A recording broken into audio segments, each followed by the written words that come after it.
So hello everyone, welcome to Vaish I S. आज हम Nobel prize के बारे में बात करेंगे।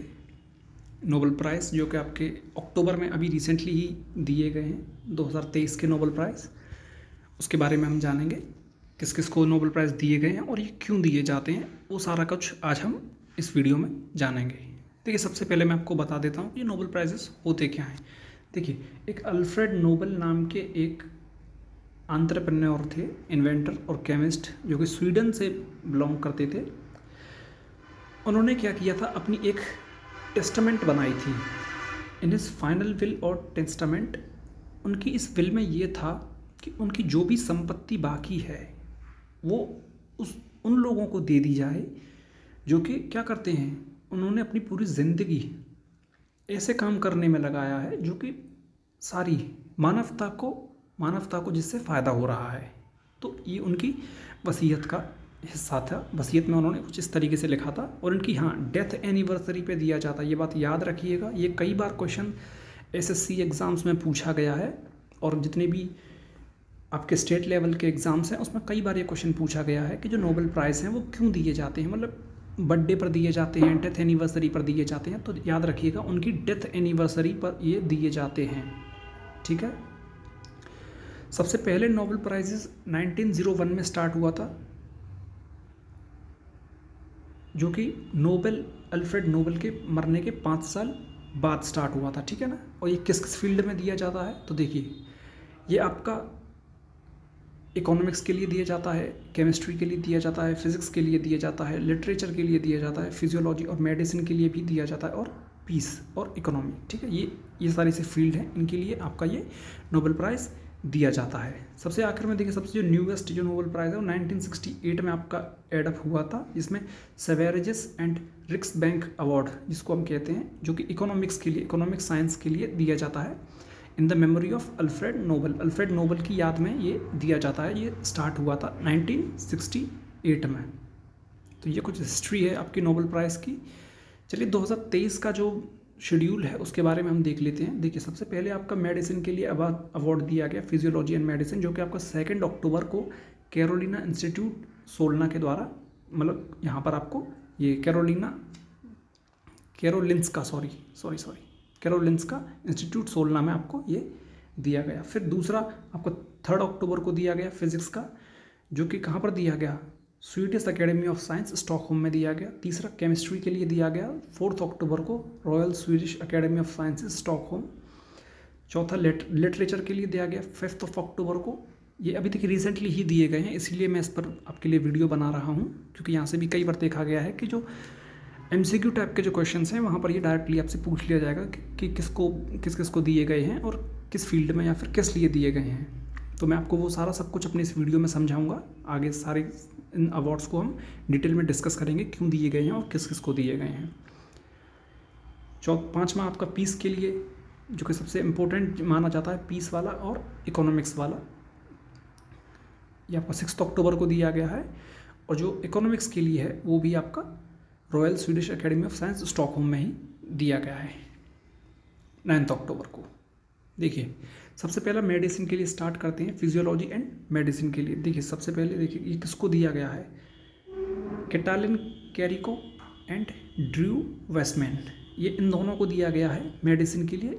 क्या किया था इन्होंने RMA की इफेक्टिवनेस के बारे में बताया था, जो कि कोविड-19 से रिलेटेड है। ठीक है ना। इन्होंने की जो मॉडिफिकेशन है, उन्होंने जो न्यूक्लियोसाइड जो बेस था, जो मॉडिफिकेशन उसके अंदर इन्होंने की, और काफ़ी ज़्यादा जो डेवलप्ड और जो इफेक्टिव mRNA वैक्सीन था कोविड-19 के लिए, उसको वर्ल्ड के सामने रखा। किस किस को दिया गया है, ये तो नाम है, ये कहाँ से बिलोंग करते हैं। देखिए, कैटालिन कैरिको हंगरी से बिलोंग करते हैं, ये यूनिवर्सिटी ऑफ पेंसिल्वेनिया USA से बिलोंग करते हैं। और ड्रू वेस्टमैन, ये भी USA के हैं, जो कि यूनिवर्सिटी ऑफ पेंसिल्वेनिया, ये भी आपके USA के हैं। चलिए आगे बढ़ते हैं इसमें। ये इनकी फ़ोटोज़ हैं, आप देख सकते हैं, ये लोग हैं। और यहाँ पे ये डायग्राम भी मैंने दिया गया है, न्यूक्लियोसाइड बेस मॉडिफिकेशन, किस तरीके से इन्होंने जो मॉडिफिकेशन है, ये अनमॉडिफाइड आपका mRNA है और ये बेस मॉडिफाइड आपका mRNA है। तो आप यहाँ पर देख सकते हैं कि इन्होंने जो इनकी जो वर्किंग है वो आप डायग्राम में अच्छे से देख सकते हैं। इनकी जो रिसर्च है वो मैंने यहाँ पर डायग्राम भी आपके लिए ऐड किया है। चलिए फिज़िक्स के लिए थोड़ा सा देखते हैं। देखिए फिज़िक्स के लिए जो आपको दिया गया है, ये 3 लोगों को दिया गया है, पायरी अगोस्टिनी, फेरेंस क्रॉल्स और एनी एल ह्यूलियर को दिया गया है। ठीक है ना, ये 3 लोग हैं, इनको फिज़िक्स के लिए दिया गया है। अब इनको क्यों दिया गया है, तो इनकी जो स्टडी थी इलेक्ट्रॉन डायनामिक्स के लिए, जो इनकी जो एटोसेकेंड जो पल्सेस थी वो इन्होंने जनरेट की थी, जो कि किस में हेल्प करेगा, आपका इलेक्ट्रॉन डायनामिक्स की जो स्टडी है उसमें हेल्प करने के लिए इनको ये दिया गया है। इसके डायग्राम मैं आपको दिखा देता हूँ। ये इनके नाम हैं, इनकी ये यूनिवर्सिटीज़ हैं रेस्पेक्टिवली, ओहियो यूनिवर्सिटी यूएसए, ये जर्मनी यूनिवर्सिटी है, ये स्वीडन यूनिवर्सिटी है। ये आप डायग्राम है, इस डायग्राम से आप लाइट पल्सेस एक्सपेरिमेंट जो इनका था आप उसको देख सकते हैं, इसको याद कर सकते हैं आप कि मतलब फिज़िक्स में किस लिए दिया गया था। तो लाइट पल्सेस एक्सपेरिमेंट के लिए इनको फिज़िक्स में दिया गया था। केमिस्ट्री में देख लेते हैं। देखिए केमिस्ट्री के लिए 3 लोगों को दिया गया है, मोनगी जी बवेंडी और लुइस ई ब्रूस और एलेक्सी आई एक्कीमोव, इन तीनों को नोबेल प्राइज़ केमिस्ट्री के लिए दिया गया है 2023 का। इनकी जो स्टडी थी जो नैनो पार्टिकल्स की, उसके ऊपर इनको दिया गया है, जिसके काफ़ी सारे से यूजेस हैं। इलेक्ट्रॉनिक्स में है, कटिंग एज सर्जरी में है और क्वांटम कंप्यूटिंग में है। इसको मैं डायग्राम दिखा देता हूँ आपको। ये आपका डायग्राम है, ये इनकी है क्वांटम डॉट्स एप्लीकेशन, मतलब किस तरीके से हम इसको यूज़ कर सकते हैं, ये इनके द्वारा डिस्कवरी की गई इसकी। ये इनके नाम हैं, यहाँ पर आप इनकी रेस्पेक्टिव यूनिवर्सिटी देख सकते हैं। ये MIT USA से बिलोंग करते हैं, ये कोलंबिया यूनिवर्सिटी से बिलोंग करते हैं और ये न्यूयॉर्क के चीफ साइंटिस्ट हैं। लिटरेचर के बारे में थोड़ा सा देख लेते हैं। देखिए लिटरेचर के लिए जो आपके जो रेसिपिएंट हैं वो हैं जॉन फोस, इनको दिया गया है। इनका जो इनोवेटिव जो प्ले था and prose which give voice to the unsayable, इनका एक प्रोज और एक पोएट जो था, एक प्ले था, इसका नाम है वॉइस ऑफ द अनसेएबल, जो मतलब कई सारे से लोगों को उनकी आवाज़ दे रहा था, तो उसके लिए इनको लिटरेचर के लिए दिया गया है। इन्होंने कई सारे से 40 से ज़्यादा इन्होंने प्ले लिख रखे हैं, काफ़ी सारे इन्होंने नोवेल्स भी लिख रखे हैं, अलग अलग लगभग 50 अलग अलग भाषाओं में इन्होंने लिखे हैं। तो ये जॉन फोस के बारे में हो गया, इनको लिटरेचर के लिए दिया गया है। ये इनका innovative plays and prose which give voice to the unsayable, इसको आप याद रखिएगा, इनका ये वर्क है। अब नोबेल पीस प्राइज़ के बारे में बात कर लेते हैं, ये थोड़ा सा आपके लिए इम्पोर्टेंट है। ये आपका नरगिस मोहम्मदी को दिया गया है, जिन्होंने क्या किया था, इन्होंने ईरान की जो डिस्क्रिमिनेटरी पॉलिसी थी वुमेंस के लिए, उसके खिलाफ इन्होंने आवाज़ उठाई थी, तो इनको नोबेल पीस प्राइज़ दिया गया है। और उन्होंने कई साल 20 सालों से ज़्यादा यहाँ पर काम कर रही थी, और इनको अभी रिसेंटली भी इनको 35 साल की इनको जेल, कई सारी से बार ये अरेस्ट भी हुई, 31 साल के लिए इनको जेल हुई है, और ये 13 बार टोटल अरेस्ट हुई।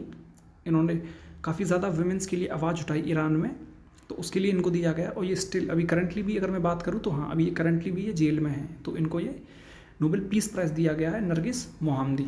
मैं थोड़ा सा दिखा देता हूँ आपको, ये आपकी नरगिस मोहम्मदी हैं। इनका एक डेमोन्स्ट्रेटिव मोटो भी था जिसको हम कहते हैं वुमेन लाइफ फ्रीडम, ये इन्होंने दिया था। और आखिर जो आपका बचता है वो नोबेल इकोनॉमिक साइंस के लिए बचता है, इकोनॉमिक्स के लिए जो नोबेल प्राइज़ दिया जाता है, ये आपका क्लाउडिया गोल्डन को दिया गया है। क्लाउडिया गोल्डन को दिया गया, ये क्लाउडिया गोल्डन है। इनके द्वारा एक क्या किया, एक रिसर्च इनके द्वारा करेगी, पिछले जो 200 साल का जो डेटा है उसको इन्होंने एनालाइज करा वुमेन लेबर मार्केट आउटकम्स के ऊपर। वुमेन्स की कितनी प्रतिशत भागीदारी है, कितना वो डेवलपमेंट में बाकी सारी सी चीज़ों में कंट्रीब्यूट करती हैं, ये इन्होंने पूरा एक सब कुछ बताया। जेंडर गैप के बारे में भी बताया कि फीमेल्स के साथ किस तरीके से परफॉर्मेंस में और उनकी उतार चढ़ाव में कितनी गिरावट आ रही है, कितना उनका पार्टिसिपेशन है, कितना नहीं है। तो जो उनका ग्राफ था वो यू शेप में कुछ इस तरीके से निकल कर आया। स्टार्टिंग में उनका इन्वॉल्वमेंट काफ़ी था, बट जैसे जैसे इंडस्ट्रियलाइजेशन हुआ उनका इन्वॉल्वमेंट कम हुआ, और जैसे ही हम इंडस्ट्रियलाइजेशन से आगे बढ़े तो उनका इन्वॉल्वमेंट फिर से बढ़ने लग गया। ये इनका एनालिसिस था जो इन्होंने किया फीमेल्स के लिए। और इनका जो डेटा था वो यूनाइटेड स्टेट्स के द्वारा जो जितने भी डॉक्यूमेंट्स वगैरह इनके पास अवेलेबल थे, इन्होंने यूनाइटेड स्टेट्स के कंसेप्ट में दिया, बट वो जो इनका डेटा था वो वर्ल्ड वाइड काफ़ी सारी सी जगहों से मैच कर रहा था, इसलिए इनको ये दिया गया है। काफ़ी सारी सी जगह हैं वहाँ पर भी वो एप्लीकेबल था। तो इनका नाम क्या है, क्लॉडिया गोल्डन, इनको इकोनॉमिक्स के लिए नोबेल प्राइज़ दिया गया है। चलिए अपने इस वीडियो को मैं यहीं एंड करता हूँ। जाते जाते मैं आपको बताना चाहता हूँ, देखिए अगर आप सिविल सर्विसेज के लिए अगर आप सीरियस एस्पिरेंट हैं और अगर आप 2024 या फिर 2025 के लिए अगर आप सिविल सर्विसेज की तैयारी कर रहे हैं तो आप हमारी बैचेस को ज्वाइन कर सकते हैं।